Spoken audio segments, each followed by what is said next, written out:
Correct. Good morning, everyone. Today we have quite an extraordinary passage, and it's going to take me a few minutes to read to you Sri Aurobindo's comments on these 4 lines, because they were in answer to a critic who was very critical of Savitri, and they were in answer also to Amal Kiran, who was the correspondent with Sri Aurobindo for most of the letters on Savitri.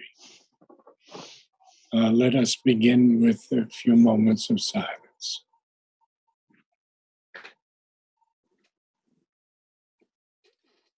We begin with the line, "Air was a vibrant link between earth and heaven. The wide-winged hymn of a great priestly wind arose and failed upon the altar hills. The high boughs prayed in a revealing sky." Well, I think the best thing for me to do is to begin reading to you Sri Aurobindo's comment on all of this. It's in his letters on yoga, and he begins, "The epithet, wide-winged, then does not belong to the wind and is not transferred from it, but is proper to the voice of the wind, which takes the form of a conscious hymn of aspiration and rises, ascending from the bosom of the great priest, as might a great winged bird released into the sky, and sinks and rises again, aspires and fails, and aspires again on the altar hills. One can surely speak of a voice or a chant of aspiration rising on wide wings, and I do not see how this can be taxed as a false or unpoetic image." Then the critic objects to the expression altar hills, on the ground that this is superfluous, as the imagination of the reader can very well supply this detail for itself from what has already been said. I do not think this is correct. A very alert reader might do so, but most would not even think of it.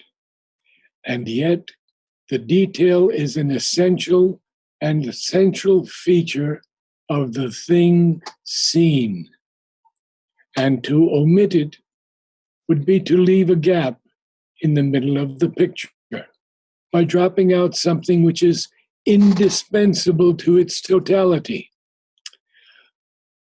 Finally, he finds that the line about the high boughs praying in a revealing sky does not help, but attenuates, instead of more strongly etching the picture.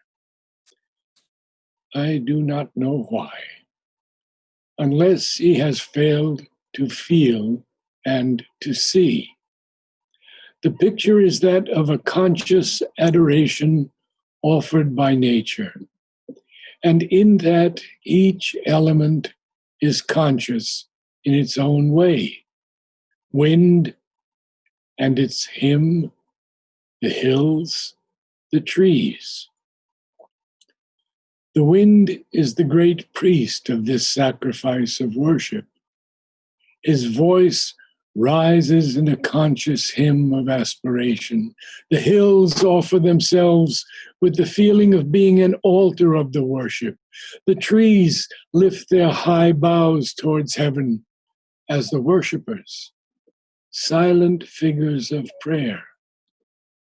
And the light of the sky into which their boughs rise reveals the beyond, towards which all aspires. At any rate, this picture, or rather this part of the vision, is a complete rendering of what I saw in the light of the inspiration and the experience that came to me. I might have elaborated more details, etched out at more length, but that would have been superfluous and unnecessary.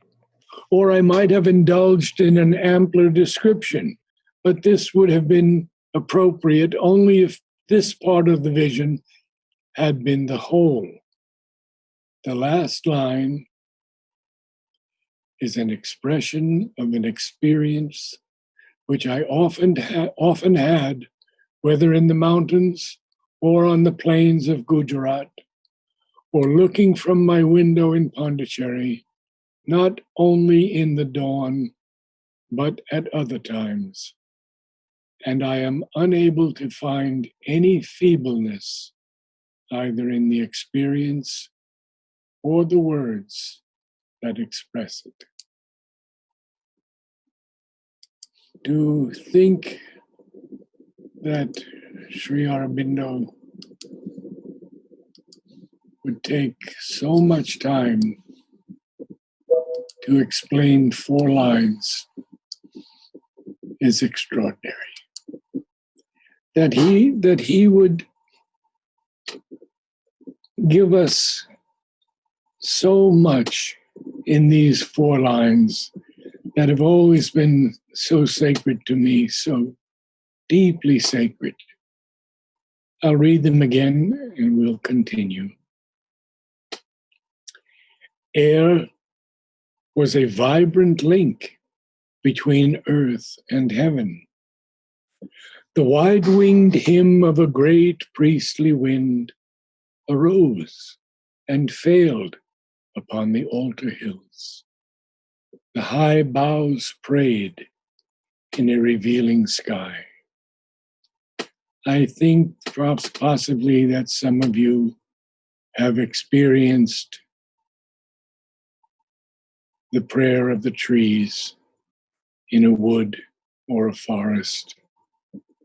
It is an extraordinary prayer of these great beings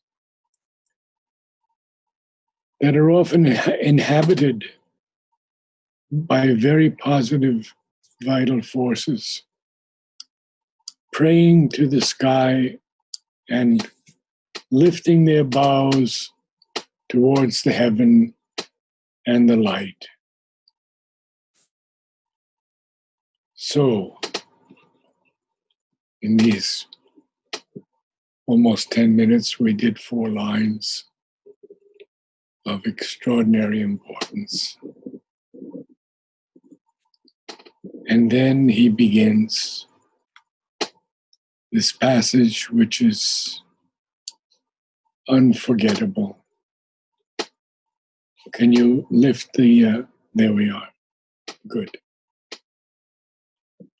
Here, where our half-lit ignorance skirts the gulfs, on the dumb bosom of the ambiguous earth, here where one knows not even the step in front, and truth has her throne on the shadowy back of doubt. On this anguished and precarious field of toil, outspread beneath some large, indifferent gaze, impartial witness of our joy and bale, our prostrate soil bore the awakening ray. So beautiful. Our half-lit ignorance cannot do more than just skirt the gulfs. Skirts means to go around the gulfs. And of course, dumb we always understand as silent. On the dumb bosom of the ambiguous earth. Why is it ambiguous? It's still in the formative stage. It has not yet realized the divine and the force of the divine that has informed it. And here, where we don't even know the step in front, how true that is. We don't know the step in front. We don't know the next moment of our lives. We can look back a little bit, and not too well, but we can't look forward as yet. All we can do is try to grow so that we can see that truth will no longer have her throne on this shadowy back of doubt. And now he tells us again, on this anguished and precarious field of toil, which is where we labor in our lives, this earth that is outspread beneath some large, indifferent gaze, impartial witness of our joy and our sorrow, our bale. Our prostrate soil bore the awakening ray.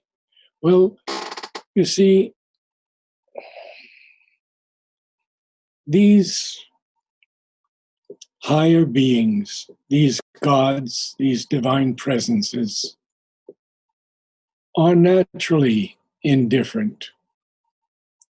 They are impartial. They are witnesses of our joy and our bale. Some of them have agreed to take part in helping us evolve. Others remain indifferent. And through all of that, our soil, prostrate, bore the awakening ray.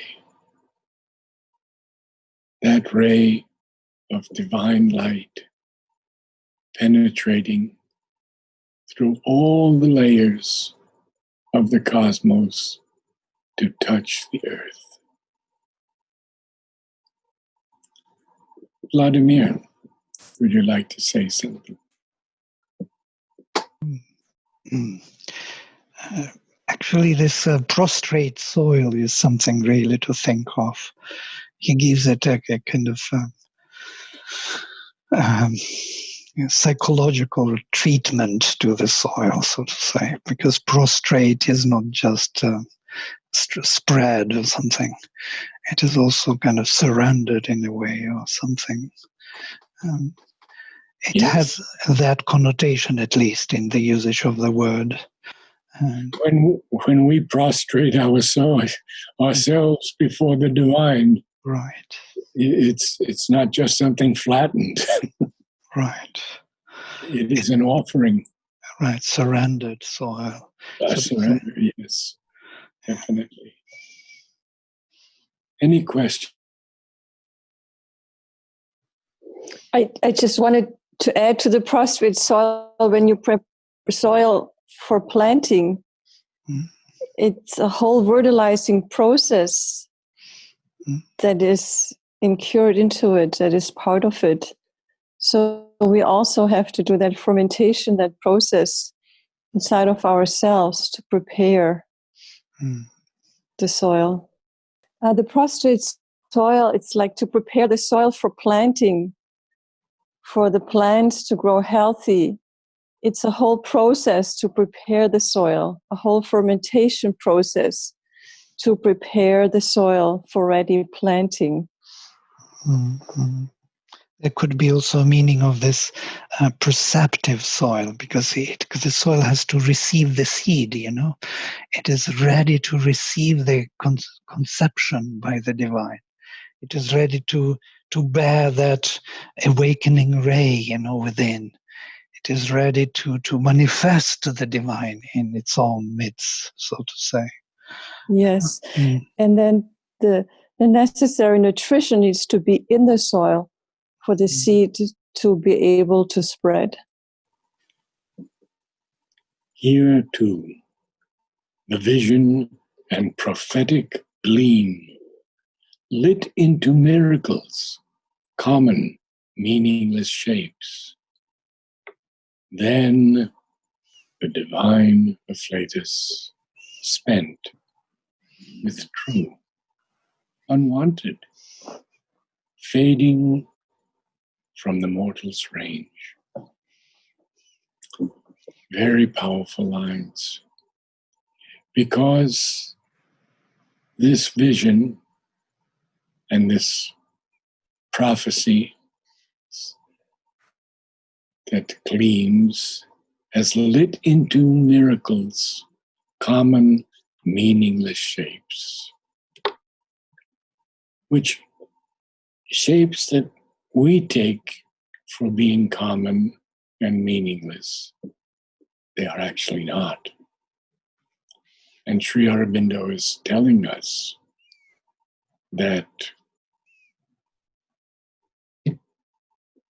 the stone is a miracle. The branch is a miracle.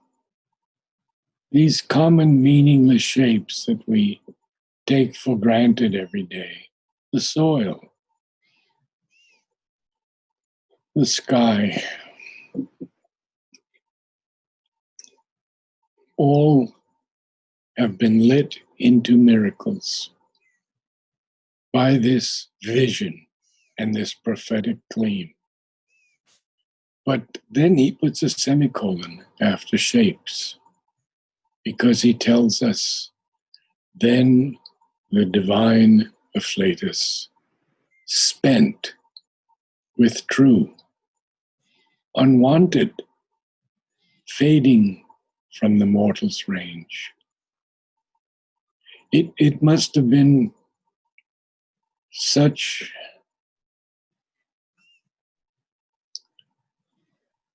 energy spent to bring this to us, but it has to withdraw unwanted, and it has to fade from our human range. And why does it have to do that? Well, very simply, because man is often not ready for it. I don't think it would have been spent. It would not have had to withdraw. It had, unless it was unwanted, which made it fade from the mortal's range.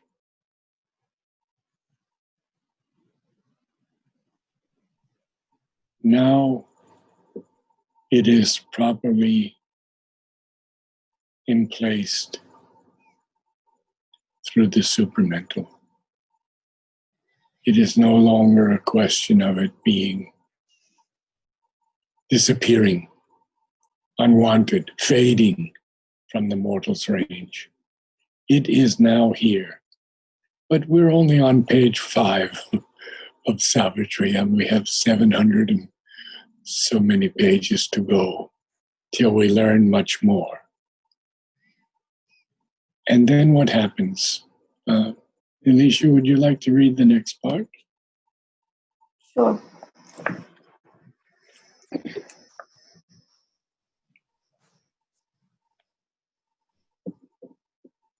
A sacred yearning lingered in its trace, the worship of a presence and a power, too perfect to be held by death-bound hearts, the prescience of a marvelous birth to come.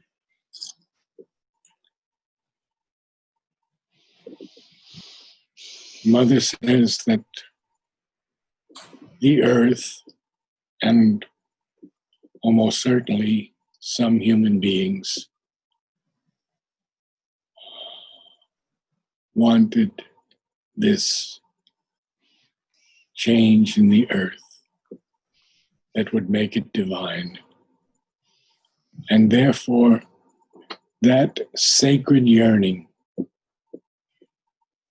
that lingered in the trace of that great vision and prophetic gleam,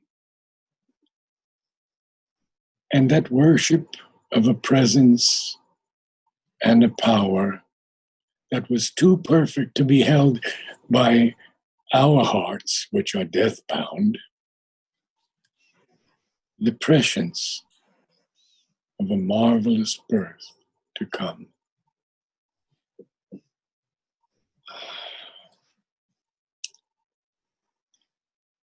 That sacred yearning is what brought Mother and Sri Aurobindo to the earth.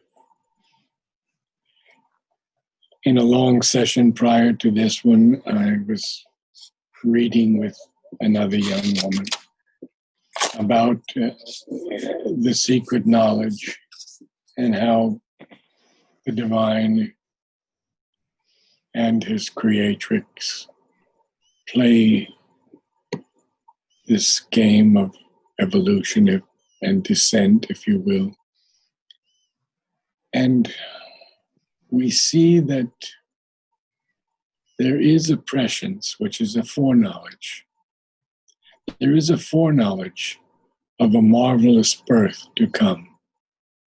That marvelous birth was the birth of Sri Aurobindo and Mother taking human form and bringing down the supramental. It was, and probably still is, too perfect to be held by death-bound hearts.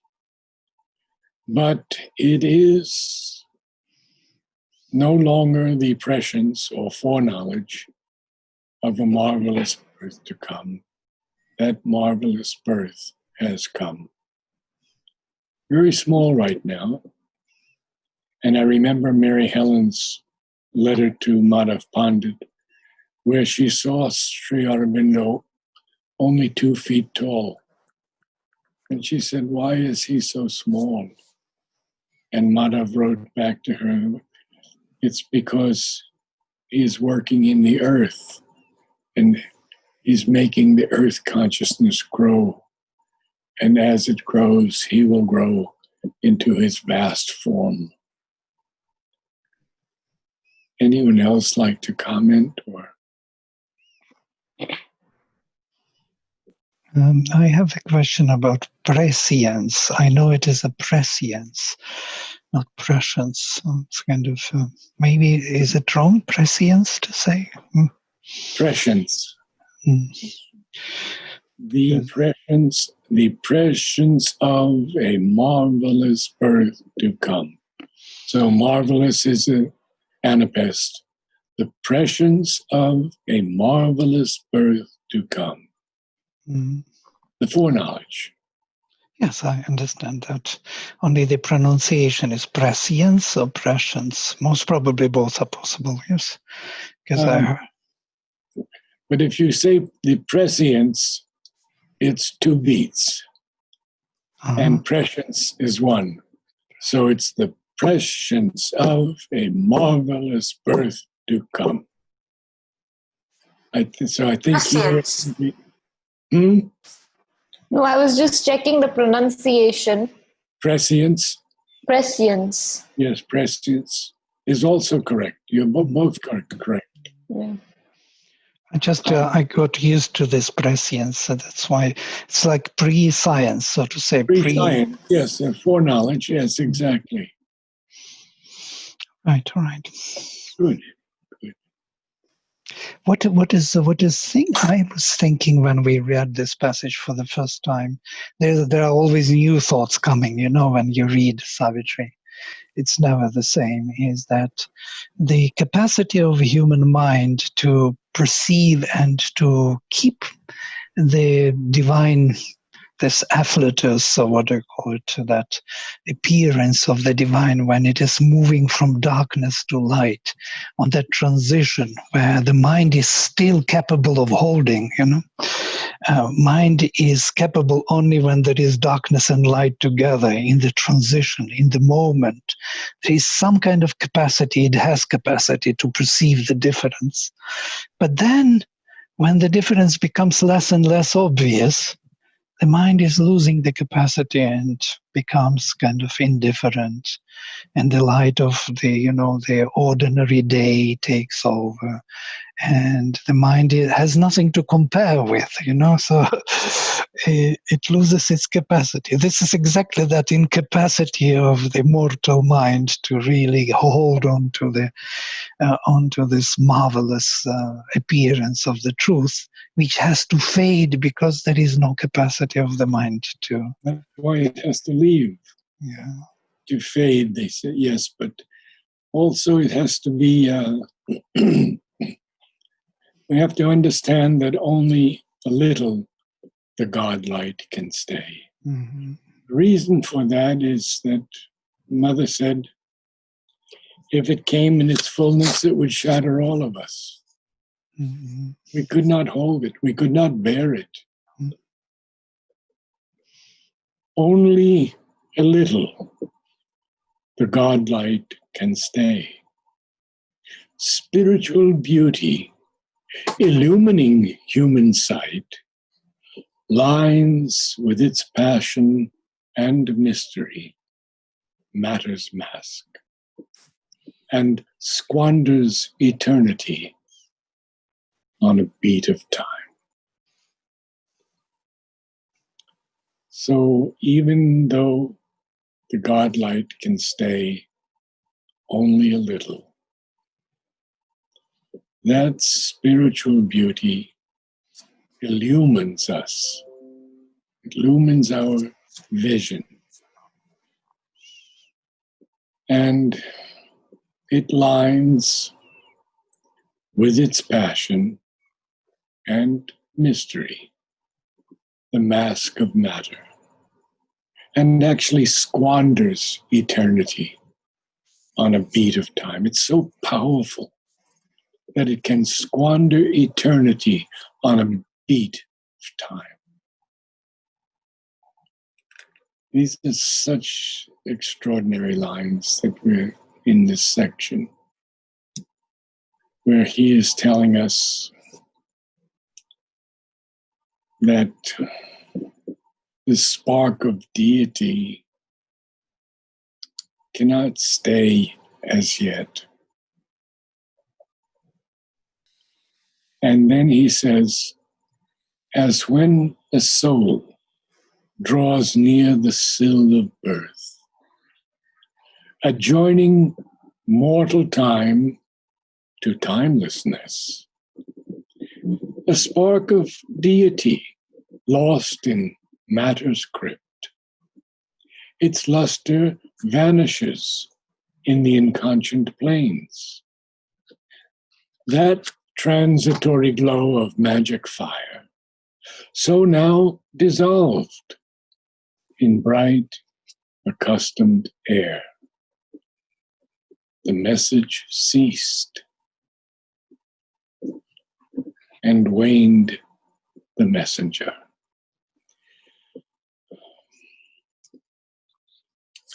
As I was telling a friend earlier, was Sri Aurobindo or Mother aware of what they were at the age of 5? Not really. They had to go through the human experience, and coming into birth is a great shock. And one has to recall then what one was. Even the avatar has to do this when he takes the human form. Otherwise, we would not be able to understand anything if he came in his divine form. So they also grew into their avatarhood. Although they were divine, they were self-born. But he says, as when a soul draws near the sill of birth. Interesting, the sill of birth.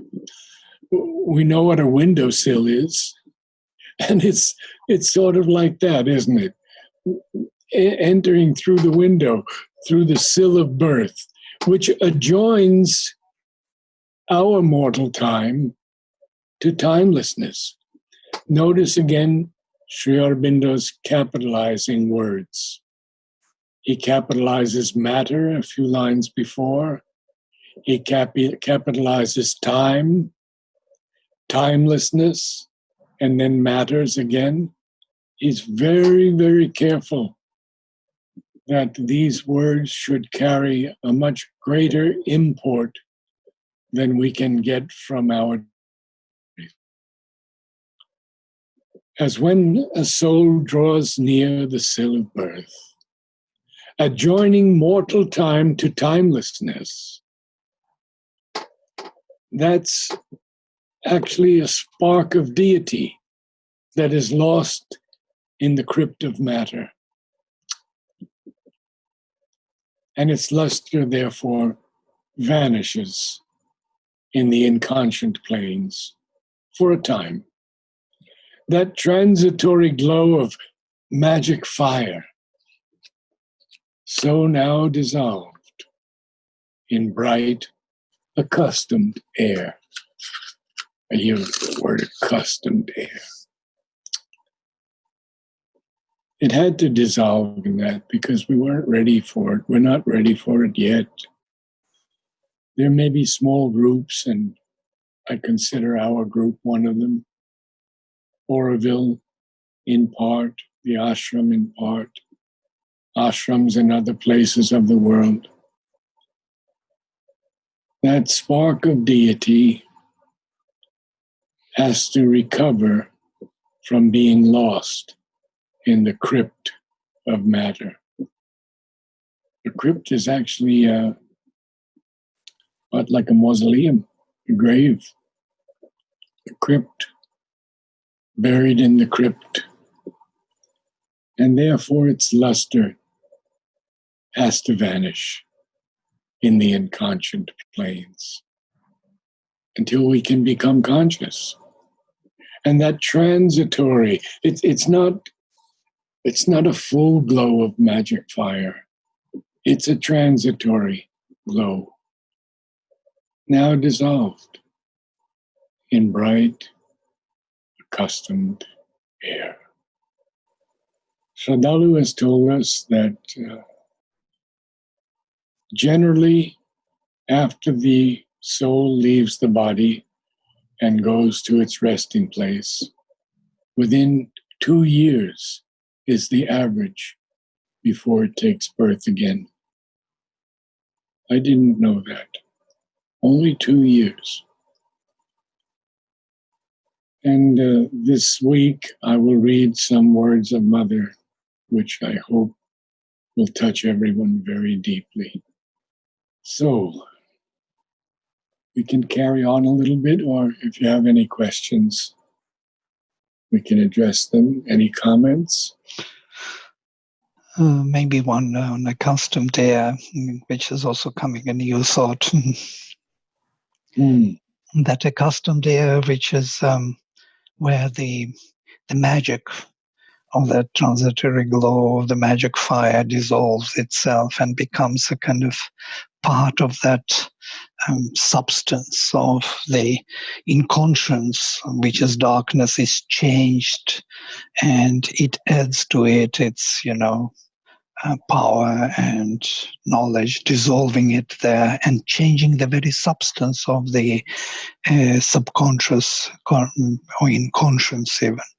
So it's a bit by bit vision of the transformation, of the sacrifice, which we all kind of contribute to this changing of this inconscious by coming here and bringing that transitory magic fire with us, connecting the timelessness to time and creating that accustomed air which is not perceived anymore as something unique or something, No, not at all. Yes, but still, it is a marvelous creation, accustomed air. It is a long process of evolution, which could create that accustomed air, yes, with many sacrifices. Yeah, and actually, some words about air, because we have a flower that Mother has named Miracle. But that flower has actually two names. She gave it a second name also. She named it Air of Oroville. So the air of Oroville is a miracle. Mm. But we have to transform that accustomed air, that usual air, into something much higher. Mm. And we will see that as we go along in Savitri. So we have a little more time. We can read a few more lines because it ends down here. For the single call, the uncompanioned power, drew back into some far-off secret world. The hue and marvel of the supernal beam. She looked no more on our mortality. The excess of beauty natural to Godkind could not uphold its claim on time-born eyes. Too mystic real for space tenancy, her body of glory was expunged from heaven. The rarity and wonder lived no more. Oh, there are many things here. Let's first look at capitalization. The single call, capital C. The uncompanioned power, capital P. These things are very important. This power alone is sufficient to transform everything. And yet, it had to draw back into some far-off secret world. It is the hue and marvel of the supernal or heavenly beam. Sri Aurobindo uses supernal many times in Savitri. And now he says, she looked no more on our mortality.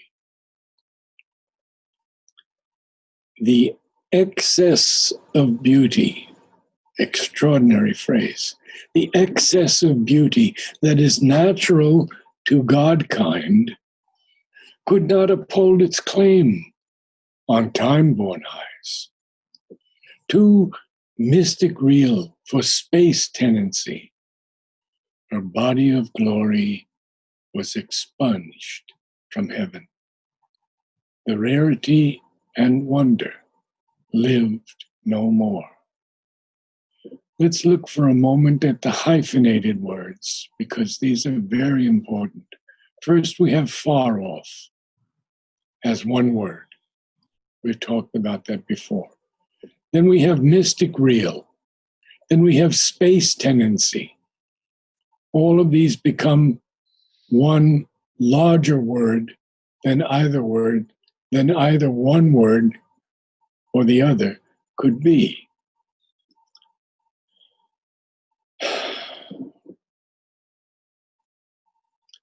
The message ceased, and waned the messenger. When something wanes, it sort of fizzles out. That single call, that uncompanioned power, that does not need a companion. It's so powerful. It drew back into some far-off secret world. You know, we have often in Savitri how the divine has to sacrifice himself. Krishna was killed. Christ was crucified. Sri Aurobindo had to put his body into the earth. So that power had to draw back into some world that was far off and secret.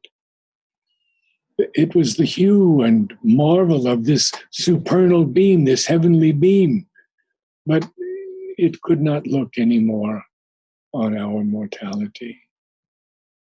Because the excess of beauty that is natural is another hyphenated word, to God kind, could not uphold its claim on time-born hyphenated eyes. It was too mystic real to have a tendency in space tendency. And then he uses the word, her body of glory was expunged from heaven. The rarity and wonder lived no more. Why does Sri Aurobindo write her body? Vladimir? The dawn. She is she. Usha. Yes. The Her Divine body. Mother. Yes. Yes. And it was expunged from heaven. Very interesting. To expunge something is to wipe it out. Expunged from heaven. Her body of glory. That body of glory was expunged from heaven. Very powerful and a bit disconcerting. But we will find out later that it comes back again and again and again and again. You know, traditionally it is believed that it starts with, in the Indian tradition, I mean in the Indian Vedic religion, that the dawn comes first. Yes. And she brings these hues, magnificent hues, one after the other. There are 30 sisters which come with different hues, the change of light. And she comes to the period of light where there is neither, these hues disappear, they are no more vivid. You don't see those beautiful colors anymore. There's some kind of whitish light before the disk of the sun is visible. And in this period of time, it is time of Savitar. Then they start chanting to Savitar, Gayatri mantra. And then when the disk is visible, it's already time of Surya. It's completely different time. So there are three times, yes? The Ushas, Savitars, and the Suryas. So in this time when this Savitar's time comes, the dawn, most probably she is expunged from heaven, so to say. She leaves the place. She leaves this space to the time of the Savitri and then to the Surya to come. So I was thinking, why expunged? Yes. Yes, powerful word. Mm-hmm. Eradicated. Mm.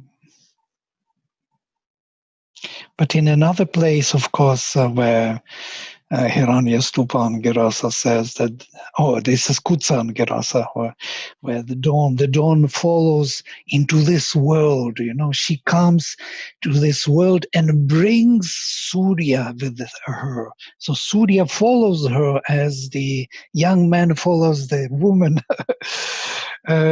He follows with full his desires to realize himself. And so she brings him here into this world where the divine souls of man seeking the divine realization, Devayantah, Vitanvate Pratibhadraya Bhadram, Yugani Vitanvante. They are spreading the spaces of the blissful for the blissful. This is so beautiful. So these sparks, or these, we represent the divine Agni, who is burning in the darkness also and calling to the Divine Mother. She brings Surya with her. He follows her. She goes here first. She is so courageous to come to the darkness and brings him with her. So he will follow her into this world to meet the souls. Yeah. So there was the common light of earthly day, affranchised from the respite of fatigue. Once more, the rumor of the speed of life pursued the cycles of her blinded quest. All sprang to their unvarying daily acts. The 1,000 peoples of the soil and tree obeyed the unforeseen instant's urge. And leader here, with his uncertain mind, alone who stares at the future's covered face, man lifted up the burden of his fate. So in this common light of earthly day, affranchised, freed from the respite of fatigue. Interesting. Freed from affranchised from the respite of fatigue. What was that was franchised from it? The rumor of the speed of life, capital L, pursued the cycles of her blinded quest.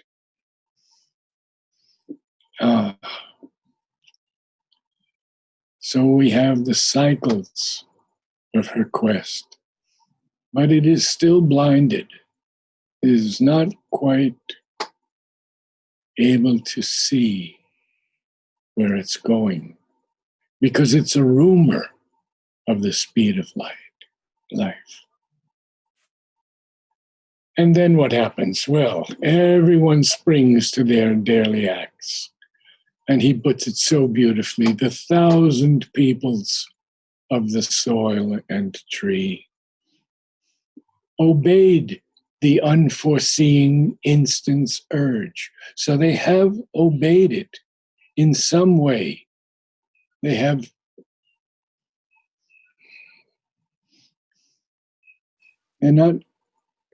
not seeing this instant's urge, but they have obeyed it. And leader here, of course, the most highly evolved in this evolutionary cycle is man.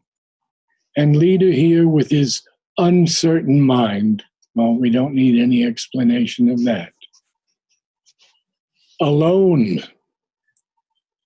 well, he stares alone at the covered face of the future. And he lifts up the burden of his fate. The burden of his fate is a very large burden. He has to evolve from ignorance and inconscience, not only to knowledge,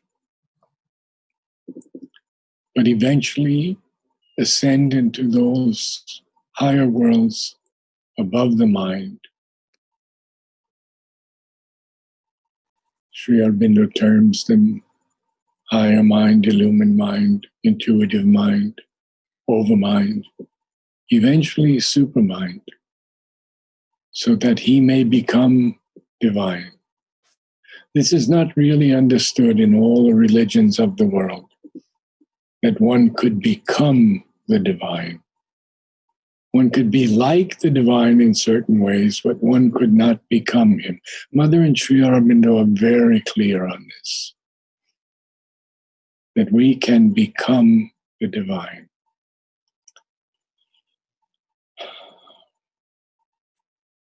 So in this common light of the earthly day, freed from the break of fatigue, this speed of life, this rumor of the speed of life, it pursued the cycles of her blinded quest. And then everyone sprang to their unvarying daily acts. But now this is not so positive. Unvarying daily acts, we all know what they are, and we all have them. We get up out of bed, we make the bed, or we don't make the bed. We have breakfast, or we don't have the breakfast. We exercise, or we don't exercise. We work, or we don't work, etc., etc. Unvarying daily acts. But the 1,000 peoples of the soil and tree have obeyed that urge of the instant, although unforeseeing. And leader here with this uncertain mind, who is alone staring at the covered face of the future. Man lifted up the burden of his fate.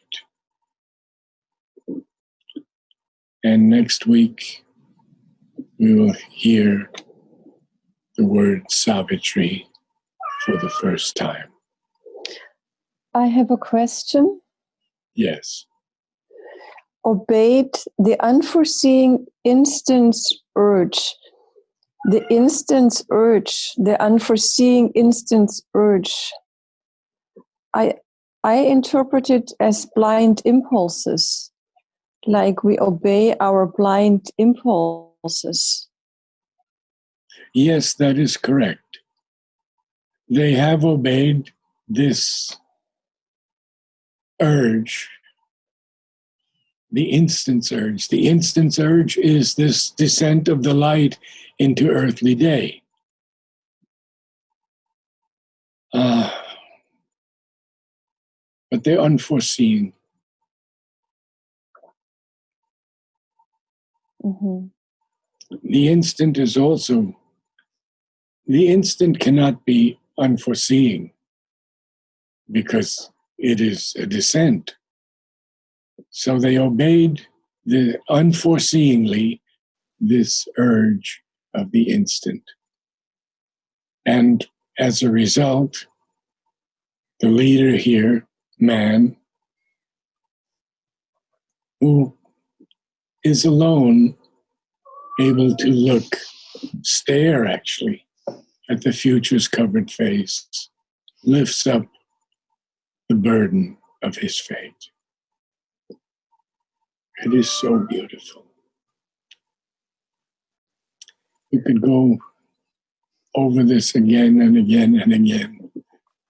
The franchise from the respite of fatigue, this rumor of the speed of life, capital L, pursued the cycles of her blinded quest. So life is attempting to progress.